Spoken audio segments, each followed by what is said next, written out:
Hi, I'm Nats Golia, Worshipful Master of Bagong Buhay Masonic Lodge 17 in 2008 and 2010. I wish that the brethren continue to carry the torch of Freemasonry and bring Bagong Buhay Masonic Lodge 17 into greater heights. Happy 118th Constitution Day, my dear brethren.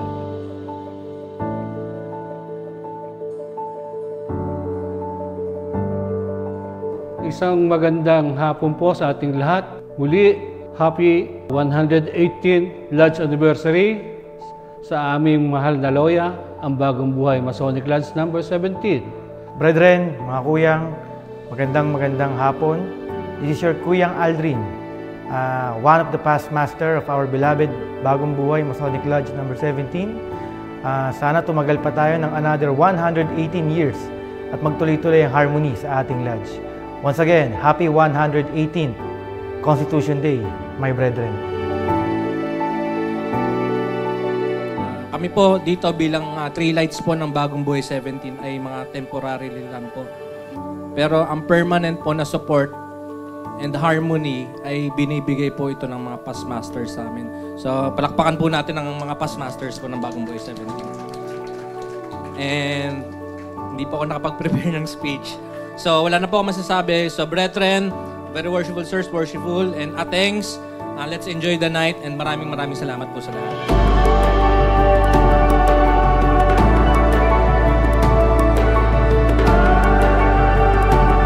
Good afternoon, brethren, ng Bagong Buhay sa mga bisita natin ngayong araw po na to. Ako po si Kuya Dong Mendoza, past master po ng Bagong Buhay Masonic Lodge number 17. Unang-una po, pagbati po sa mga kapatid po natin dito po sa Bagong Buhay 17 sa ating pong 118th anniversary. Brethren, mga kapatid, mga kuya, pagpatuloy po natin ang magandang samahan, pagkakaisa at pag-unawaan sa ating loya para lalo po magtagal at gumanda ang samahan po natin. Proud to be a Bagong Buhay member. God bless, mga kuya. To our past masters, we are profoundly grateful. You are the architects who, over the years, have laid the stones of our lodge foundation with wisdom, integrity, and dedication. At para naman po sa brethren ng ating loya, I want to extend my deepest gratitude to each of you.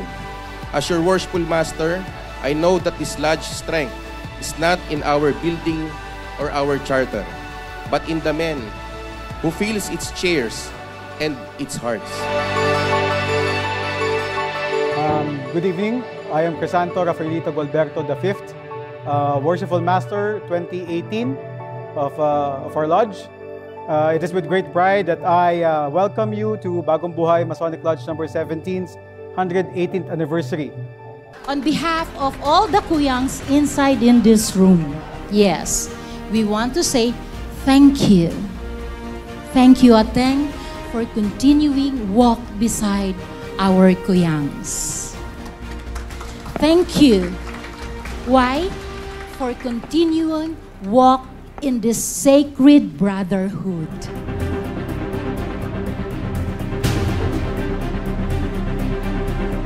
Tonight, we come together to commemorate 3 significant milestones in the life of your lodge: the Charter Anniversary, the Cherished Ladies' Night, and the Solemn Past Masters' Night.